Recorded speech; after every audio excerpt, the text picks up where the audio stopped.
no overdubs. Al said all the money they made, they reinvested in bigger and better equipment, and that everything was customized and heavy-duty powerized. He was talking about their gig for this 1979 tour supporting Van Halen 2. They had enough lights to light up a small city. He said it was 390,000 watts of lights. He says they have theatrical lighting, but no special effects, Ed said. It's all designed to light the band, because the band, he said, was the real special effect. He said that they were covering all four corners of the globe: Europe, England, Canada, United States, Japan, Australia, New Zealand, South America. He said, you name it, we'll be there. Our plan is to Van Halenize everybody. It was so young. It's such an interesting, they're full of enthusiasm in this interview. And the interviewer said, last year when you came here, the show wasn't very well attended. Ed said, well, we weren't headlining. And he said that the opening band for the 1979 tour was a band called The Screams from Peoria, Illinois. Alex also said they go out and see as many live bands as they can, even if they're not into the music. They want to see what's going on out there, who's setting up, what the stage looks like. Eddie called every show is a VH celebration, very high and very happy. So this is a really cool, rare interview. You rarely hear the brothers interviewed together like that. This was something special.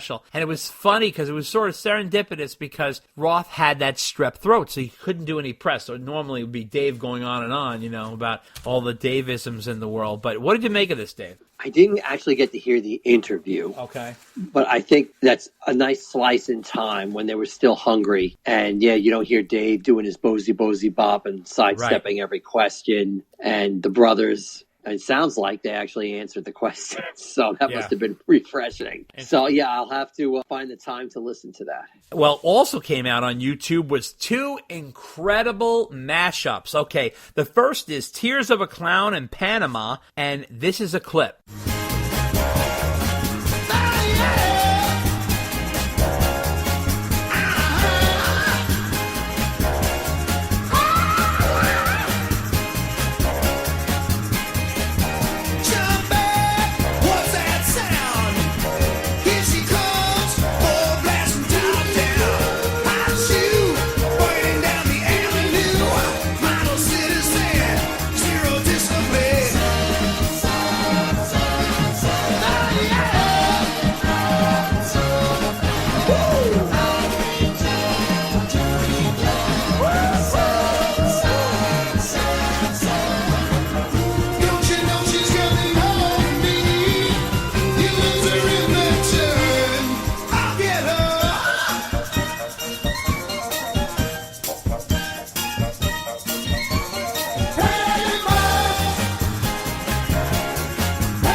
This was a masterpiece done by Ray C. Mashups, blending Tears of a Clown by Smokey Robinson and the Miracles with Van Halen's Panama. This really shows how Dave's voice really works the old-timey songs. It almost sounds like something that could have been on Crazy from the Heat. It works so well, it's scary. It really did a killer job on this. What do you think of this one, Dave? I love that. It always amazes me how frighteningly good this stuff works out. It really is. And kudos to the individual who mashed that together. Yep. Great stuff. Loved it. Yep. And this other one came out called Enter Panaman. The Art of Guitar did a mashup of Metallica's Enter Sandman and Van Halen's Panama. Here's a clip.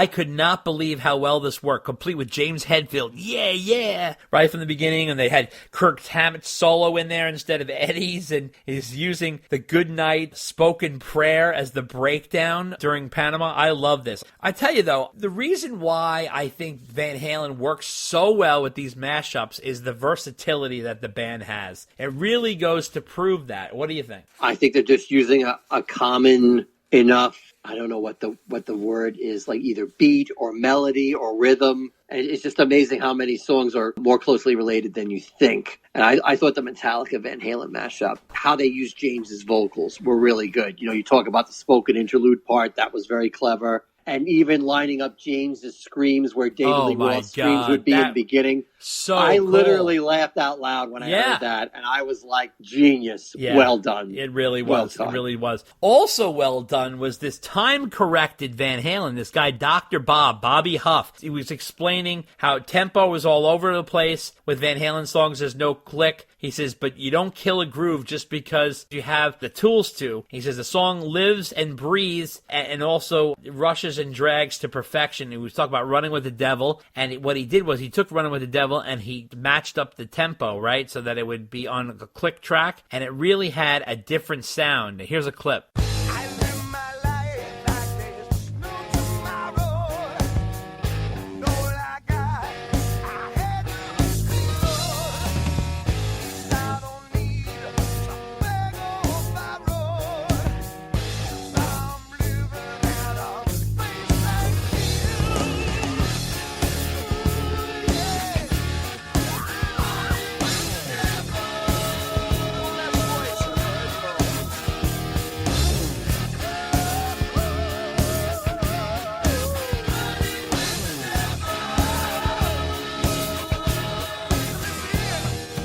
This is at like 95 beats per minute or something like that, which is a general tempo, but it really butchers up the song. He says he took all the danger out of it. He says there's no peaks and valleys and the emotion is gone. What do you think of this, Dave? I think it helped me realize one reason why I'm not a fan of modern music, because it is so structured. Watching his video of how he put that together and why, and the background information just in general was really eye-opening. And I was like, wow. And it just showed that I think sometimes you have to let a song breathe. And it's okay if you're not quite keeping the beat. I mean, Ed was always infamous for like, my guitar is not in tune, but I don't care. It sounds right. And Ed was a big sounds right guy. Right. And I think it shows, like, when you try and force a Van Halen song to sound right, it kind of sucks some of the life out of it. Yeah. Also, which is for sale now, is the Van Halen trivia book by Dale Reynes. It's 100 pages, 10 chapters of trivia. Got 175 trivia questions in total and all kinds of fun facts. It goes into all the different years of Van Halen. And if you want to test your Van Halen knowledge, this is available on Amazon right now. It's called the Van Halen Trivia Book by Dale Reynes, Raynes. So definitely want to check that out. That's a brand new item out for sale. What do you think of this, Dave? What do you make of that? Yeah. Very curious. May have to pick that one up. Yeah. See if there's anything we don't know. Which I'm sure there is, because we seem to forget everything because people always have to correct us. So well, let me tell you something. Maybe we can use the book. Everybody can kind of blow me because we know a lot more than most people. You got to be kidding me. And I'm not going to mention names. And this has nothing to do with Ron. I have nothing against Ron. This is not about Ron. This is about like other people. And I'm not going to mention. But there's a lot of people that think they're Van Halen experts, and they are not. And I'm not saying I am either. I'm a fan who knows a lot of stuff on Van Halen, but it surprises me. Certain people in certain positions that don't know certain things, if you know what I mean. It's incredible. Look, let me tell you something. There's people who are actually in, like, the situation, okay, much, much, much, much closer to the band than we ever were, and we're like literally there when certain things happen that don't have the answer. It's incredible. There's so much stuff. I didn't want to get into it, but I also wanted to bring this up to you, Dave. This is sort of like a little anniversary surprise here. Are you aware of this missing Van Halen video with the dinosaurs? Have you heard about this? Is this from the Fair Warning era? Yes. Yes, because I think there was an article years ago. Yep, and like the first issue inside. of like the inside, the first issue. Right. Yeah. And nobody can seem to identify Yep. what song. I mean, people have theories, but nobody can seem to identify what song it was supposed to be associated with and what was going. Yeah, because I remember there's a picture of them. There's several. Yeah. There's a few pictures. Yeah. There's a Van Halen video out there. It's from the Fair Warning era that's gone missing. There is a recent discussion online about it, and I thought I'd bring it up. Now, Jeff Hausman from the Inside magazine, the Inside used to exist, now it's the Van Halen News Desk, but I think it was the first issue of the Inside that had a whole page on it. I think the headline was like Sunday afternoon in Jurassic Park or something like that. The photos look so cool with dinosaurs and the band performing in the woods. There was a rumor was that there was a video for Unchained. Now, what I was thinking is maybe it came off as goofy and it didn't really look good. It sounds cool, like Van Halen in the woods with dinosaurs, but maybe it just didn't play right and they didn't use it. I don't know. Maybe that's the reason why they decided to make live videos in the Oakland Coliseum instead. I'm not sure, but remember, where were we? 1981. This was at the precipice of the video era. So maybe they were trying to move the band in that direction, like, hey, video's the new thing. Maybe you want to make a video. Apparently, the band wasn't into it, but apparently the whole thing has been scrapped. Again, another something in the archives that would be really cool to see, but who knows, Dave? What do you think of it? It'll be in the box set we'll never get. Yeah, the box set that's never going to come out.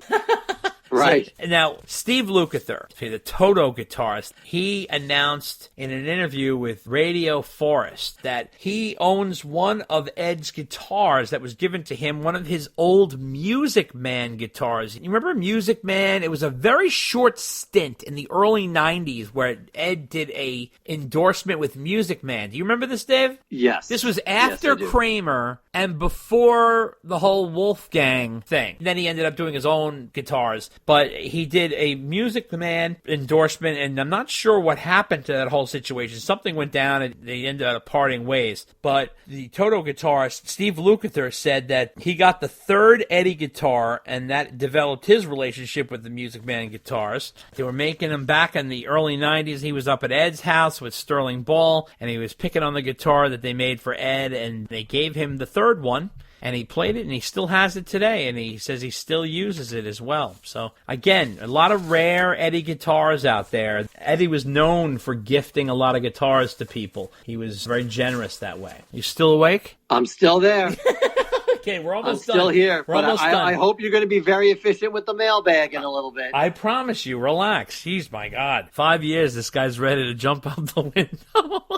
Okay, we're wrapping up here. We got 2 items left. Dave's hanging on to his bladder. He's about ready to burst. So, Steel Panther's guitarist, Satchel, named his 5 favorite Eddie Van Halen solos. He's Out of Love Again, Mean Street, So This Is Love, Dreams, and Ice Cream Man, which I thought were interesting choices. Dreams was a surprising choice. Ice Cream Man, also a surprising choice. I thought he'd consider some other options, but I guess those are his particular taste. Any comment on Satchel's choices, Dave? Yeah, very interesting. Almost, I don't want to say eclectic, but he bounces back and forth between the pop songs and the rock songs. He does. Yeah. And wrapping up Van Halen news, because Dave needs a pee break, is Stephen Lynch from Autograph, the former guitarist from Autograph, Steve Lynch. He was interviewed for Vinyl Writer Music magazine, and he came out with a little piece of information that was sort of interesting. When Autograph toured with Van Halen, I believe it was on the 1984 tour, the tour management grabbed Stephen, and they came up to him and said, "Are you Stephen Lynch?" And he says, "Yes." He says, "Are you the guy who wrote the book on the two-handed guitar technique?" Because back in the day, Lynch was known about doing his two-handed tapping technique, which he claimed to start in the mid-70s. He said there was this guy named Steve Buffington who would do it, and I asked him, "What are you doing with that?" And he told me you just find different notes on the scale and you hit it with your right hand. So he kind of learned that way, and then he started putting it in his repertoire, Van Halen. Tour management came over to him while his band Autograph was touring with Van Halen. They were opening up for them and said, "Are you Stephen Lynch?" He said, "Yes." He said, "You the guy who does the two-handed technique?" And he says, "Yes." Well, he goes, "Well, you're not allowed to do that on this tour. That's Eddie's thing." And he says, "Well, I wrote a book book about it before I had any idea who this guy was, which is a completely different from his style anyway. And he says, it doesn't matter. You're not doing it on this tour or else you'll be fired. So he had to stop doing it. But then when he talked to Eddie, he says, I don't know anything about that. You can do whatever you want. That's not for me to say.